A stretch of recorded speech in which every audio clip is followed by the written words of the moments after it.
This is a story that came out in Newsweek, December 4th, 2018. Wait until you hear this story. This is beyond outrageous. Okay.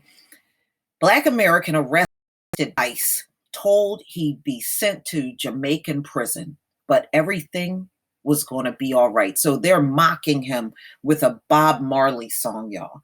But wait until you hear this story.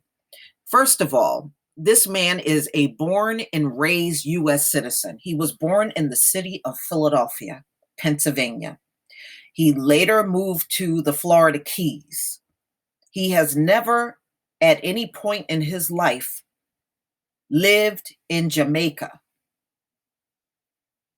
He's not from Jamaica. His family is from America. And he was detained and threatened to be deported to Jamaica. And the whole time they had this 50-year-old man detained, they were mocking him. And he told them, I never lived in Jamaica. I'm not from Jamaica. So they started mocking him with a Bob Marley song, singing everything is going to be all right. And then he said, look, I come from Philadelphia. Then they start singing the Fresh Prince of Bel-Air song. So they're just mocking this man and trying to degrade him. And he's not even from Jamaica. So, ladies and gentlemen, take a close look at this. This is just a new way for them to mess with Black people. Now they're going to snatch you, detain you, and tell you you're from a country that you're not even from. So, when word got out about what happened to Peter Sean Brown, who you see right here in this video shot of him, the ACLU got involved and they have launched a lawsuit on his behalf. And he said, I am and have always been a citizen of the United States. I mean, can you imagine being in his shoes? You're telling them you're from the United States and they're getting ready to ship you off to a country you never even came from. Even after Brown explained that he was a U.S. citizen, the officers of Sheriff Rick Ramsey's, it always got to be Florida, y'all. Always got to be Florida. Office, the American says he was mocked with personnel affecting a Jamaican accent. So they were talking to him in a mock Jamaican accent. And they were singing the lyrics to Gonna Be All Right by Jamaican musician Bob Marley. One officer also sang the theme song to the television show The Fresh Prince of Bel-Air, which contains the lyrics, West Philadelphia born and raised, after Brown repeatedly told them that he was from Philadelphia, had no ties to Jamaica. He decides rather than to do anything to help me, he thought it was funny and decided to mock me with that, Brown said in his video statement. The 50-year-old lawsuit accused Sheriff Rick Ramsey's office of violating the Fourth Amendment, which prohibit unreasonable searches and seizures and carrying out false imprisonment under Florida law. According to the ACLU, Brown had initially been reported to, listen to this, y'all. Listen to this. He's been reported to Monroe County Sheriff's Office for violating probation with a low-level marijuana-related offense. You know, that's really the only leverage they seem to have on Black men these days. Now, despite the fact that they keep talking about all this violence that's coming, they sure love grabbing people and throwing them in jail on marijuana, which has nothing to do with violence. You got this high number of Black men sitting in jail of non-violent drug offenses, but at the same time, they're contradicting themselves and saying that you're violent. If that was the case, then it should be reflected in the prison population. How come it isn't? Y'all full of shit. Okay. According to the ACLU, Brown had initially been reported to the Monroe County Sheriff's on this low level marijuana offense because they can't get you on nothing else. Instead of processing Brown and releasing him, the Monroe County Sheriff's Office told U.S. citizen that they would be keeping him locked up to facilitate his deportation. At that point, what they have done is a kidnapping, y'all. If he was supposed to be released and they failed to do it, at that point is a goddamn kidnapping as far as I'm concerned. ACLU Immigrants Rights Project staff attorney Spencer Amdor wrote in a press release on Monday. ICE had faxed a request known as a detainer, asking the sheriff to lock Peter up so it could deport him to Jamaica. Unlike federal warrants, ICE detainers are written requests with which local law enforcement are not obligated to comply.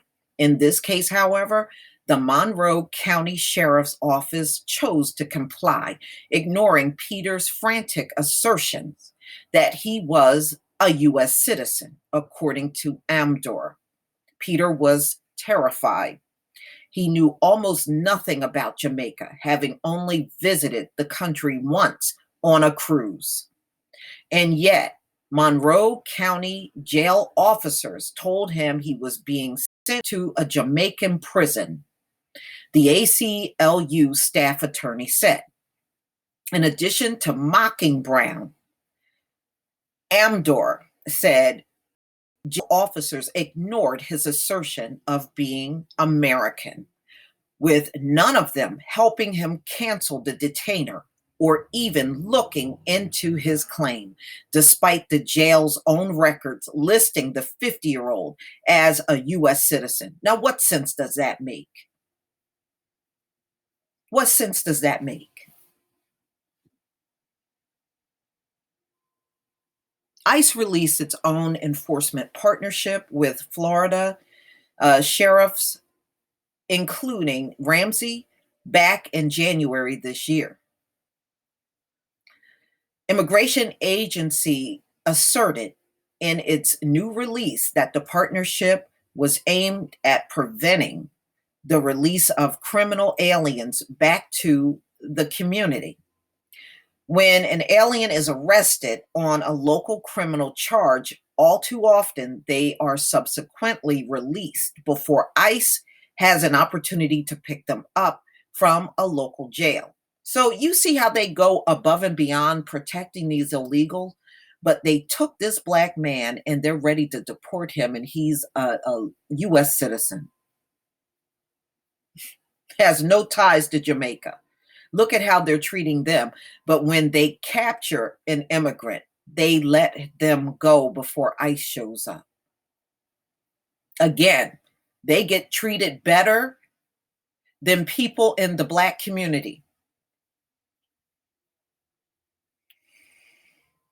Okay, in Brown's case, even after the 50-year-old filed a second written complaint, the sheriff's office made it clear it was holding him regardless, according to Amdor. Again, that's a kidnapping. If you were supposed to release him and you're refusing to do it, then it's a kidnapping at that point. A response to Brown's written requests published by the ACLU appears to show a written response. It is not up to us to determine the validity of the ICE hold. That is between you, your attorney, and ICE. When Brown was eventually turned over to ICE, He was taken to a facility in Miami and was just days away from being deported out of the country of his birth when ICE finally agreed to look at his birth certificate. The ACLU says the immigration agency quickly released Brown when it realized that he was, in fact, a U.S. citizen, abandoning him in Miami without offering any means of returning home to Key West. That's pretty fucked up. So this sheriff's department turned him over to ICE.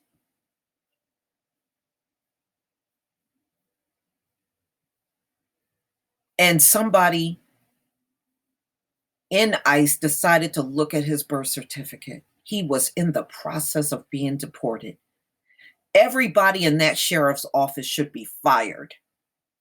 But we know they'll just brush this off as nothing and move on, because this seems to be what they do with everything. So they just released him. I mean, Miami is nowhere near the Keys. Peter's frightening story should make sheriffs and police chiefs think twice before agreeing to hold people for ICE, Amdor wrote. As with Brown's case, the ACLU staff attorney said by facilitating these efforts, local sheriffs are putting themselves on the hook for enormous financial liability. He needs to sue them for 8 figures, as far as I'm concerned. Dozens of them have faced costly litigation and been forced to pay 6-figure settlements. No, he deserves more than 6 figures for what happened. 6 figures is not enough because of their collaboration with ICE, Amdor said. Monroe County is just the latest in a long string of counties that have violated people's rights at ICE request, and ICE does not reimburse any of these expenses. In its lawsuit, the ACLU said that in wake of Brown's harrowing experience, Ramses has failed to implement any policies or training to prevent a similar incident from happening again. Instead, the sheriff's office policy and practice is to hold people on detainers, even when it lacks probable cause, the lawsuit states. Ramses and all of his officers involved in this need to be fired. They are incompetent. They're racist, because I promise you, they would not have done this. They did this because it was a black man and they knew they could get away with it. Anything short of these men being fired, then you didn't do any punishment at all. This is a disgrace. But ladies and gentlemen, this is just another part of their bag of trickeries in doing things illegal to us and really don't get in any trouble. But please tell me what you think, ladies and gentlemen. This is outrageous. Please leave your comment and subscribe. Don't forget to hit on the notification bell, and I'll see you on the next video. Peace, family.